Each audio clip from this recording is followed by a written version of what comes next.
Adapted from Henry James' novella, The Heiress first premiered on Broadway in 1947 and was later made into a memorable 1949 movie adaptation starring Olivia de Havilland and Montgomery Clift. Taking audiences back to pre-Civil War New York City in the 1850s, The Heiress still fascinates with a finely observed drama of a sheltered young woman's emotionally wounding coming of age under the ruthless control of her domineering father. Starring Jessica Chastain, David Strathairn, and Judith Ivey, the new Broadway revival co-stars Downton Abbey's very own Dan Stevens. I recently met with Stevens to talk with him about the production and how the distance from Downton Abbey to Washington Square may not be as far as it first seems. What a pleasure to be able to spend time with you. Welcome. Thank you. Do you know how jealous Downton Abbey fans are? Not only do I get to sit with you, but I'm here in Sardi's, which has such a great history here. It's amazing. It's my first time here. Yeah, it's quite amazing walking around and seeing history behind you. You have a deep and impressive theatrical background in London's West End, performing Shakespeare under the direction of Sir Peter Hall. But what does it mean to you now to be here at this juncture, where you have your shot at a Broadway debut? Yeah, I mean, it was an extraordinary opportunity when it came along. I've always wanted to appear on Broadway. I think most British actors have always had, half an eye to coming over here and doing stage. And I've loved doing theatre ever since I can remember. And it's where I'm from. It's where I grew up. And when this play came along, I actually didn't know the play. I knew Washington Square, but didn't quite make the connection when I was reading it. They just said, look, just read this play, see what you think. And I was completely blown away. I mean, to have the opportunity to make my Broadway debut in such an extraordinary piece of theatre is, it's really magical, actually. For people who have not seen either the movie or the revival of the play in 1995, give us a thumbnail sketch. Well, I suppose essentially it's a voyage of self-discovery for this young girl, Catherine, who is initially very, very shy, inhibited, a little socially awkward, with a perhaps slightly domineering widower father.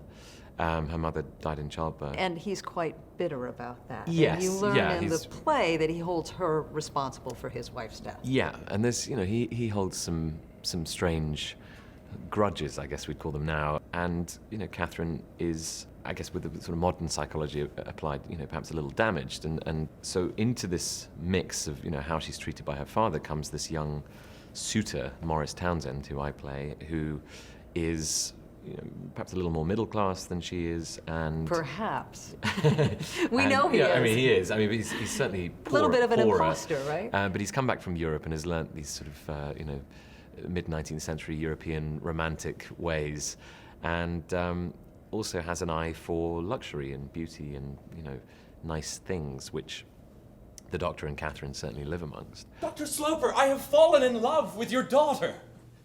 I am not the kind of man you would choose for her, and for good reason. I have committed every folly, every indiscretion a young man can find to commit. I have squandered an inheritance. I have gambled. I have drunk unwisely. I admit. I confess. All these things. Mr. Townsend, I am acting in the capacity of a judge, not your confessor. I tell you these things myself, Doctor, because I love Catherine, and because I have a great deal at stake. Then you have lost it. No, sir. Just as surely as if you've placed your pittance on the losing number. It is over. You have lost. Don't be too sure of that, sir. What's wonderful about the structure of the play is that it really keeps us guessing as to who's in the right and whether Morris is in it purely for the money. Maybe he loves Catherine as well. And I think going right back to the novel of Washington Square, one of the things I think Henry James is very interested in is wealth and its provenance and what wealth does to people, whether they have it or whether they don't. That is what must make the character of Morris Townsend challenging to play, because you have to be seductive on one hand, and as an audience member, I was sitting out there saying, well, I like this guy. He has energy, he's charming, he's bringing life to Catherine, and on the other hand, you are suspicious about your motives. It's interesting, having never seen a production of this play, I'd seen the movie, years ago, having spoken to people who have seen it, who know the play, they're like, oh, you're playing the villain, he's the gold digger. And Do you see it that way, or do you think I it is more personally didn't. ambiguous? I think, I am a huge lover of Henry James, and I sort of, I guess, immediately saw this ambiguity. It's like, yeah, he has seen something very pure and honest. All right, Catherine isn't necessarily immediately the most attractive girl in the room, but there's something very, very pure, innocent, open about her, which is, to certain people, very attractive. And I love the fact that people come out of this play and one person thinks, well, no, he really did love her, and someone's like, nah, he's just in it for the money. And I think I like theatre where you go out for dinner afterwards and there is a debate. You don't just sit there and go, well, that was nice. Well, that's exactly what happened with the group of people that I saw the play Well, that's with. great, After yeah. the play, we were all debating as a parent.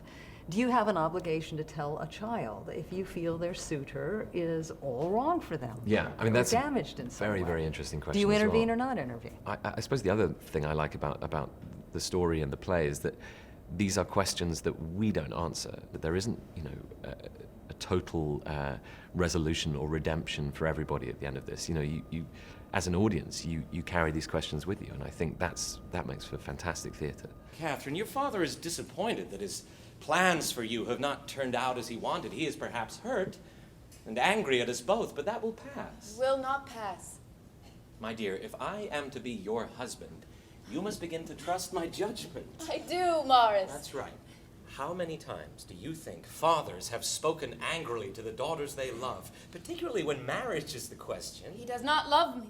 Let's talk about your co-star, Jessica Chastain, who plays Catherine Sloper. She, too, comes to Broadway with a impressive theatrical background and, of course, a career in film. What has it been like to work with her? She's been fantastic to work with. Rehearsals have been intense, but in a healthy, fun way, and very playful. And I think Moises Kaufman, our director, really leads a rehearsal room in that way. And also working with David Strathairn as well. It's a very theatrical cast. Judy Ivey is a Broadway legend, and so everybody came with an understanding of what a theatrical rehearsal room was and what it could be. Judith Ivey's character, Lavinia Penniman, Yeah.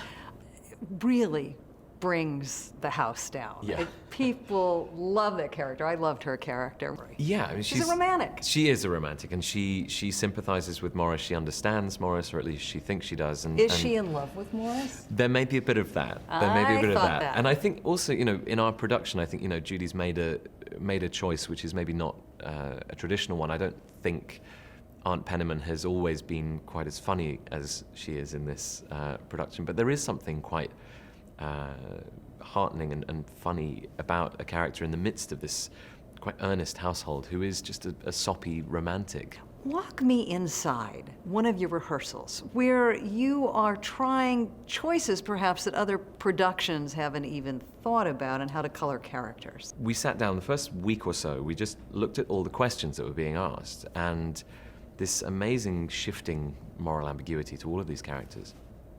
And, each choice then affects the other characters. If Morris is an out-and-out villain from the word go, then the Doctor seems less harsh. It's like, well, we believe him, we buy his story. If Morris, is very much more in love with her, then the Doctor appears harsher. So it's this, it was kind of choreographing how that all fitted. And hasn't it been more interesting for you, for Morris Townsend, to be a more rounded character, not singularly evil? I guess so. I mean, for me, it's nice to play a slightly more villainous character than I, have been playing for the last few years. But yes, to bring some honor, I guess, and perhaps a little sweetness and joy to this character is kind of fun, and people are, I hope, pleasantly surprised by this Morris Townsend. Let's talk about the other very full part of your life in Downton Abbey. You've just finished shooting season 3. Yes, we finished in the summer, and that's just aired in the UK, and it'll be over here in January, I think. So. Now, I don't want you to be the spoiler here, but can you tease us a little with what we can expect in season 3? What can I tell you about season 3? Besides the appearance of Shirley MacLaine in a new role. That's no spoiler at all. That was a joy. She's the American grandmother on Cora's side, and is a hilarious presence in the first couple of episodes, and kind of all the great lines that Maggie Smith, usually has. They're sort of doubled up, so that's good fun. And yeah, we're edging into the 1920s and away from the war. And the house is, gathering itself back together. When we watch a show, it's hard for us to appreciate just how time-consuming it is to put on that high quality of show. But somehow you've managed to continue fostering your literary passions. Yes. You are still writing columns, editing Yeah. books. And I have an online quarterly as well, The Junket, which I've started with some friends from Cambridge. And also this year I've been a judge on the Man Booker Prize, which has I've been read that. the most epic undertaking of my life. Reading 145 novels whilst also trying to film Downton Abbey was not a challenge I would wish on many people. I'm curious if you've decided to option any of the novels that you read for the Man Booker Prize. Not yet. Strangely, someone mentioned that the other day. I was like, damn, I missed a trick there. I should have been, but Should have been reading deeper, I was young man. too focused on my job at the time, but yeah, missed a trick. Well, I look forward, and as does our audience, to seeing season 3 of Downton Abbey. The Heiress continues through February 10th. Yes, I think so, yeah. So people have a couple of months left Yeah. to see you on stage, and continued good luck to you. What Thank a you very much. pleasure Nice to to be meet able to spend the morning at Sardi's with you. We need your caricature up there soon. Hi, I'm Dan Stevens, one of the actors in the Broadway revival of The Heiress. And I'm Moises Kaufman, the director of this new production. It's a great honor for me to join my castmates Jessica Chastain, David Strathairn, and Judith Ivey in a new production of this award-winning classic, a timeless New York story of society, status, and the true cost of love. To celebrate this revival, the Heiress and Channel 13 have created some exclusive opportunities for you to join us at the Walter Kerr Theater when you support this public television station. Here are the details. Contribute to 13 now with a generous gift of $400, and we'll thank you with 2 tickets to The Heiress at the Walter Kerr Theater in New York City, and participate in a post-show talk with the cast on any one of the following evenings. Join us on Thursday, January 3rd at 7 p.m., Sunday, January 6th at 3 p.m., or on Wednesday, January 9th at 8 p.m. Support 13 and the performing arts by calling the number on your screen or donating online now. Thanks.